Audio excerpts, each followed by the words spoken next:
هادي يا سيدي واحد المراه راجلها فيما كيدخل من الخدمه كيعطيها قتله ديال العصا، فيما كيرجع من الخدمه كيسلخ خاصه، ديما على هذا الحال، ديما عينيها مزرقين، وهي عندها واحد خوها كبر منها فقيه، مشات كتشكي عليه، مشات عندك خوها قالت له خويا خصك تشوف لي شي حل مع هذا الراجل، راه قهرني بالعصا، راه ديما كيسلخني عصا.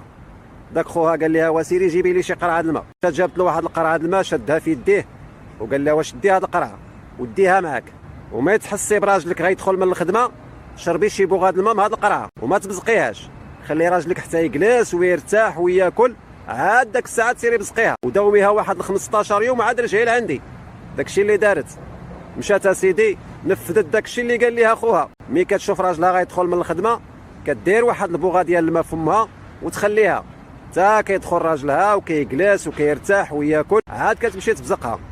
ايوا داومات هذاك 15 يوم ولا الراجل ديالها كاع ما كيقيسهاش، وهي ترجع فرحانه عند خوها. داك خوها غير شافها قال لها امندره كي دارت الامور، قالت له نحمد الله ونشكرو اخويا. من داك النهار ومسكين ما بقاش كيحط عليا يديه، ولكن اخويا بغيت غير نسولك اشنو درتي ليا في داك القرعه د الماء؟ قال لي القرعه د الماء راه هي ما درت لك فيها والو، فمك هو اللي كيبقى ياكلك، داك الشيء علاش كل خطره كيعطيك قتله ديال العصا.